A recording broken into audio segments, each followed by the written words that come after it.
In the beginning was the Word, and the Word was with God, and the Word was God. He was in the beginning with God. All things were made through him, and without him nothing was made that was made.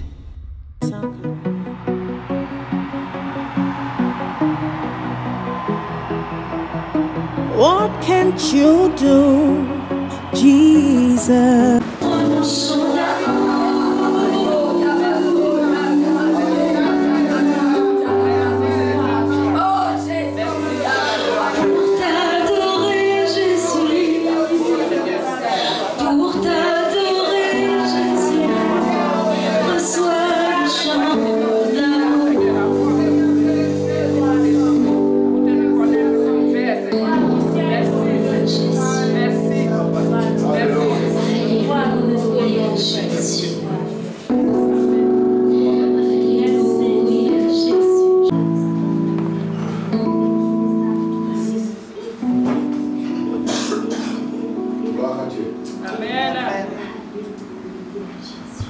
Bénissons, Père, ton Saint-Nom sur l'après-midi, ta présence au milieu de nous. Merci, Seigneur, de visiter tes enfants que nous sommes. Nous voulons, Seigneur, que tu nous aides encore cet après-midi. En ce Dieu que nous ne répartions pas, tel que nous sommes entrés en ce lieu. Nous voulons voir un peuple de Dieu transformé. Nous voulons voir un peuple de Dieu béni. Nous voulons un peuple de Dieu dans la joie, et de la joie parfaite, Seigneur. La passion des cœurs et les reins. Tu nous connais parce que nous sommes ta créature. Béni sois-tu encore cet après-midi. Aide-nous à comprendre les profondeurs de ta parole. Cet esprit de Dieu, tu es le véritable enseignant. Parle-nous au travers de cette parole et que nous puissions la garder, pas simplement l'écouter, mais nous puissions la garder, la mettre en pratique. Pour la gloire du nom de Jésus-Christ. Amen. Amen. Amen, amen. Amen. On peut acclamer le Seigneur.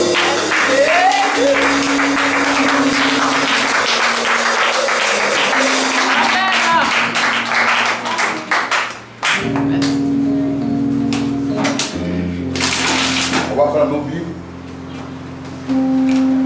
dans le livre de Marc.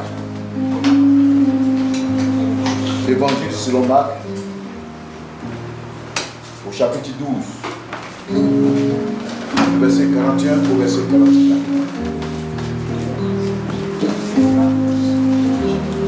Marc, chapitre 12, le verset 41 au verset 44. Jésus, s'étant assis vis-à-vis du front, regardait comme la foule y mettait de l'argent. Plusieurs riches mettaient beaucoup. Verset 42. Il vint aussi une pauvre veuve. Elle y mit 2 petites pièces, faisant un quart de sou. Verset 43. Alors, Jésus, ayant appelé ses disciples, leur dit: je vous le dis en vérité, cette pauvre veuve a donné plus qu'aucun de ceux qui ont mis dans le trône. Verset 44. Car tous ont mis dans de leur superflu, mais elle a mis de son nécessaire tout ce qu'elle possédait, tout ce qu'elle avait pour vivre. Alléluia. Amen. Nous bénissons le nom du Seigneur. Vous savez, l'évangile de Marc est très spécial. Pourquoi spécial? Parce que Marc lui-même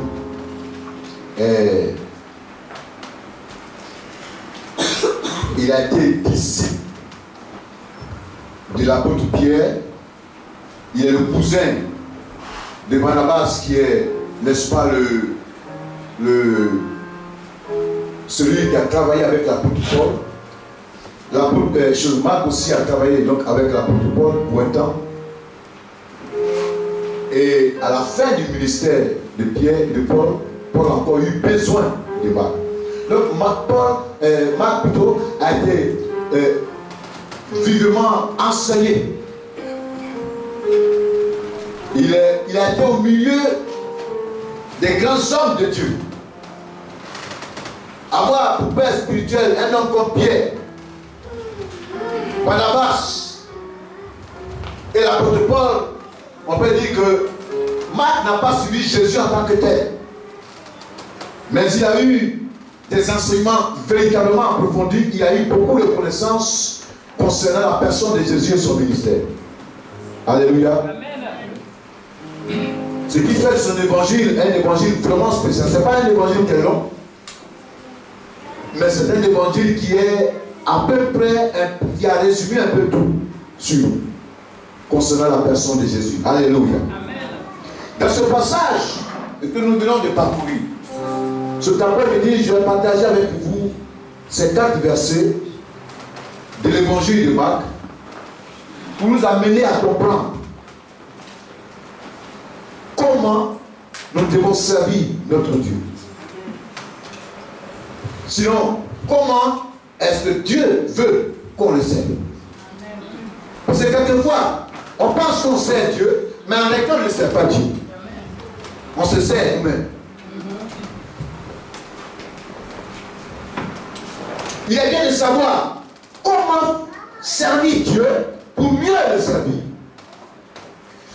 Si tu ne sais pas comment servir Dieu, tu vas penser que tu le sers, or tu ne le sers pas. Et si tu ne sers pas Dieu, c'est l'autre que tu sers. L'autre c'est qui? Il y a 2 maîtres ici, sur la terre ici. Il y en a 2. Il y a Dieu et puis l'autre. Mais je vais exhorter le peuple de Dieu à servir Dieu. Le véritable Dieu, créateur de l'univers. Je vais vous exhorter à le servir.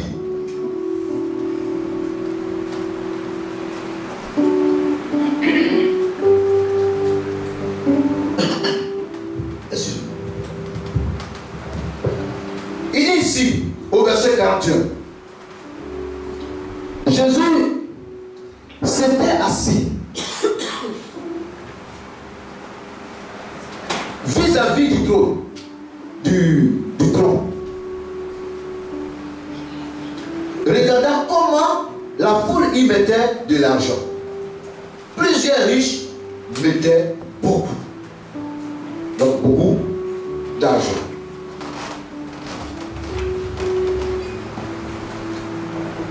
Le trône que nous avons ici, c'est le panier qui est là. C'est ça le trône. Là où on met l'argent de la maison de Dieu. La parole de Dieu déclare, Jésus étant entré dans le temple, n'a choisi une autre place que la place là où les gens mettaient, où se trouvait le trône, et regardait tous ceux qui mettaient dans le trône. C'est une position stratégique. Quelqu'un va dire ce matin, ah, le monsieur est venu parler de l'argent. Loin de là. Moi, mon ministère n'est pas basé sur prêcher l'argent. Mon ministère est basé sur la sanctification et le partage. Beaucoup d'hommes se servent de ces passages pour parler de l'argent. Et ils ont raison. Parce que les chrétiens aussi, il faut les chauffer pour qu'ils donnent quelque chose.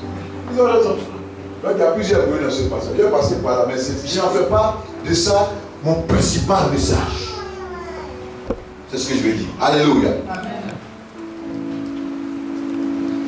Pourquoi Jésus n'a trouvé aucune autre place que là où les gens mettent l'argent dans le trône? Pourquoi? Jésus voulait voir en réalité ceux qui mettaient dans le trône, leur manière de mettre, parce qu'ils pensent qu'ils servent Dieu en mettant dans le trône. Mais Dieu regarde, Jésus est là. Jésus, fils de Dieu, il est assis. Et il regarde. Donnez-moi une chaise, mes enfants.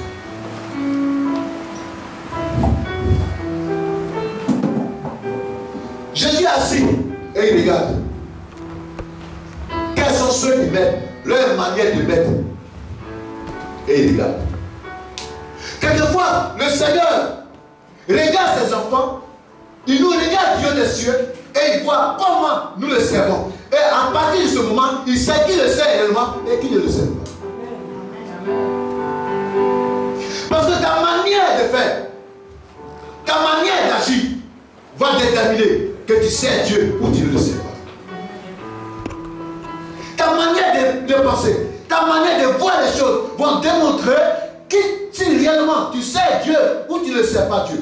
Chez nous, il y a un proverbe qui dit, c'est quand tu vas sous l'arbre que tu vois véritablement le fruit. Que tu reconnais que ça, c'est un manguier. De loin, ça peut te tromper. Mais c'est quand tu es sous l'arbre, c'est là que tu vois quel est l'arbre qui est au-dessus de toi. Le Seigneur s'est mis là, ce jour-là, sous le près du trône, près du trône plutôt, pour voir qui met ici, dans le trône.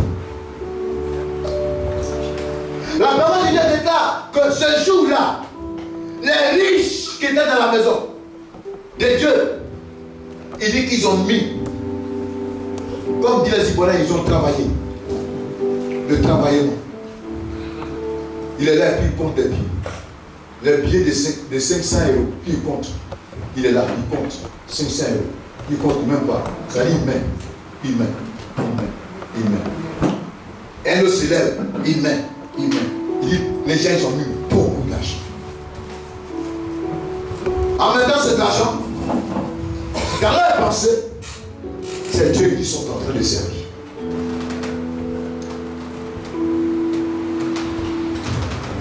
Le verset 42. Il va dire,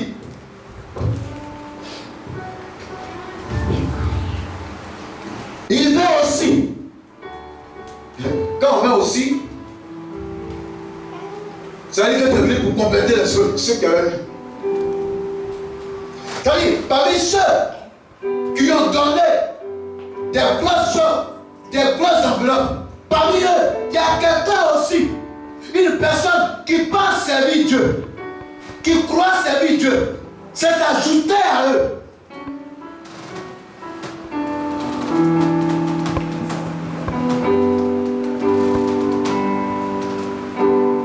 Il vient aussi une pauvre veuve et il met 2 pièces faisant un quart de sou. C'est comme si on disait, elle a mis 2 centimes. Elle a mis 2 pièces plutôt, de 5 centimes dans le trou. Là où les gens ont mis pied. Elle est venue. À son tour, elle a osé mettre ces 2 pièces dans le trou. Sur les pieds des gens, elle a mis ces 2 pièces et elle a laissé s'asseoir. Ce qui me marque premièrement, où je fais ma première pause, c'est que cette femme-là, on dit, elle était pauvre, mais en même temps, elle est belle. Ça veut dire quoi? Ça veut dire que c'est une personne qui n'a rien et qui n'a pas de mari. Vous savez très bien, avec moi, pour ne pas dire peut-être qu'elle n'a pas d'enfant, parce qu'on n'a pas mentionné ses enfants ici. Elle est pauvre et elle est veuve. Elle a 2 pièces sur elle. Pauvre, veuve, 2 pièces. Pauvre, veuve, 2 pièces. Mais la Bible dit qu'elle est venue aussi. Elle est venue aussi participer à sa manière. Puisque les gens mettent des billets pour l'avancement de l'œuvre de Dieu, pensant qu'ils servent Dieu, elle aussi, elle vient s'ajouter pour mettre ces 2 pièces, pour dire qu'elle sert Dieu. Jésus est assis là et il regarde tout le monde. Bien aimé, devant toi, devant Jésus, transparent parce que c'est l'état de ton cœur qui te regarde. Quand il te regarde, c'est plus que le scanner, parce que c'est ton cœur qui regarde, la disposition de ton cœur, la pensée que tu as, en mettant tes sous, c'est ça qui regarde. Ce n'est pas l'argent qui regarde. Amen. Ce n'est pas l'argent que tu mets là qui regarde. C'est la disposition de ton cœur en mettant l'argent qui regarde. Vous comprenez? Amen. Que personne ne pense que lorsqu'il met ces enveloppes ici, c'est parce que c'est en servant Dieu, parce qu'il sait Dieu. Mais tu peux mettre bien ton enveloppe ici, ça peut être par contrainte que tu mets ton enveloppe. Comme on m'a dit de payer, m'a dit, je vais faire comme tout le monde fait, aussi on va me dire que c'est moi qui paye pas, m'a dit à l'église. Je mets quand même. Sinon arrêtez-le. Mon cœur n'est pas pour mettre ça dedans. Parce que moi-même je ne crois pas à la dîme. J'ai regardé sur Internet, on dit que ceux qui prennent 10 000, ce sont des voleurs. Voilà. Comme les gens ont dit, pour ne pas que les gens remarquent trop que je n'ai pas mis, je vais mettre aussi. Dieu regarde l'état de ton cœur en mettant ton effort. Il t'a dit ici. En mettant, Dieu regarde quoi? L'état de ton cœur. Ta manière de le faire. Cette femme pauvre, cette femme veuve, avec 2 pièces.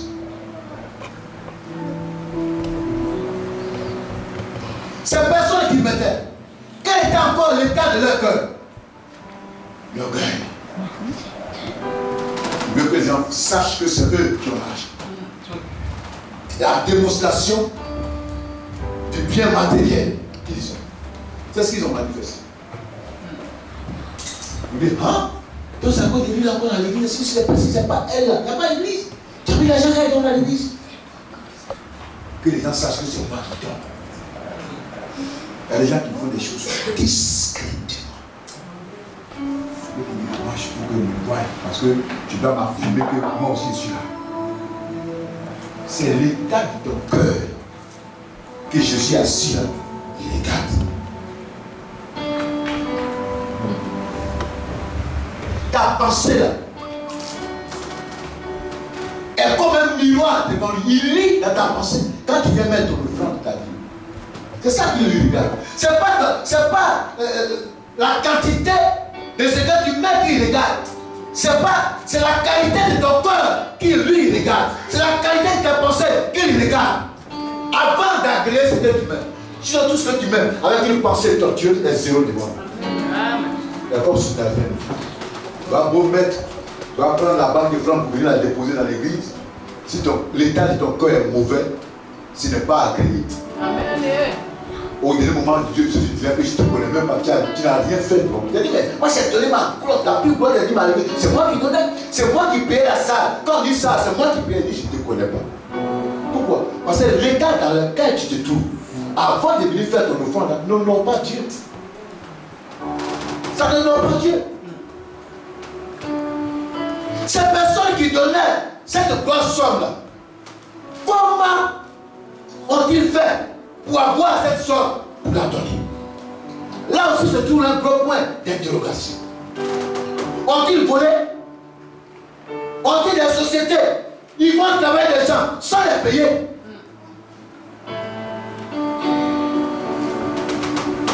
Il y en a ici, hein? Ils vont te faire travailler dans le froid, dans le chaud. Mais pour avoir ton argent, en monnaie de singe, 3 mois sont déjà passés. On te donne un peu d'argent pour que tu puisses payer le coupon. Le reste là, pour que tu vas faire comme ça. Toi-même l'argent qui est dans le foie. Mais j'ai vécu des choses un peu comme ici. Amen. Depuis là, il dit non, moi, je ne suis plus dedans. À la maison, si je sors, que je chante, c'est encore mieux que d'aller travailler dans le foie. Et puis les gens sont contents, ils prennent le bordereau de la société, l'argent que les gens ont viré, ils prennent ça, ils font Abidjan, ils sont dans le maquis, ils font la photocopie, et puis ils font je vais vivre, mais moi j'ai une société en France. Il y a des gens qui travaillent pour moi. Voici le bordereau, voici l'argent qu'on vit là. On m'a viré 25 000 euros. On m'a viré tel nombre de milliers d'euros. Ils se vantent. C'est la triste histoire dont je suis en train de parler. De la réalité que nous vivons ici, c'est ça que je vous parle. Un homme comme ça va venir à l'église pour la première fois, il va s'asseoir là, bien, avec ses pointinini, sa veste est serrée juste là, ça tapé sa voix ici, lui-même pour l'esprit, il a des problèmes pour l'esprit. C'est pas le moment de s'habiller, mais quand il prend du corps pour lui, là, c'est plein des os.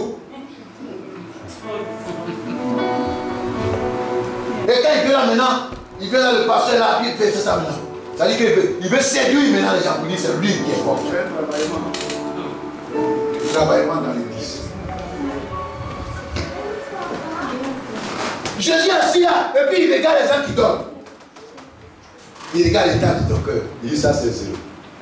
L'autre il vient même pour lui payer, ça va dire c'est zéro. Zéro. À la base. Au verset 43, il va dire, alors Jésus, ayant appelé ses disciples, leur dit, je vous le dis en vérité, cette pauvre veuve a donné plus qu'aucun de ceux qui ont mis dans ce trône. Jésus va faire passer le message.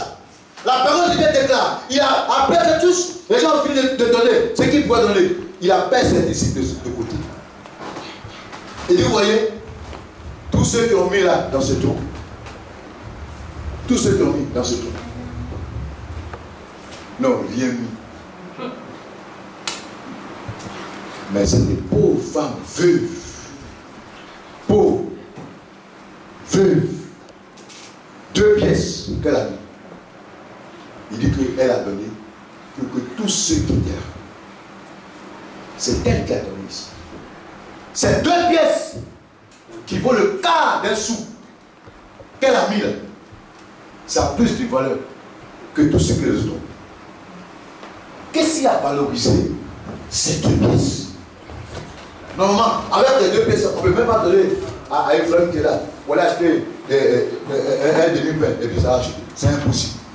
Mais Jésus déclare que c'est cette femme-là, pauvre et veuve, ces 2 pièces qu'elle a mis là, ce quart de sous qu'elle a mis, est plus que tout ce que les gens ont mis. Pourquoi? La raison est au verset 44.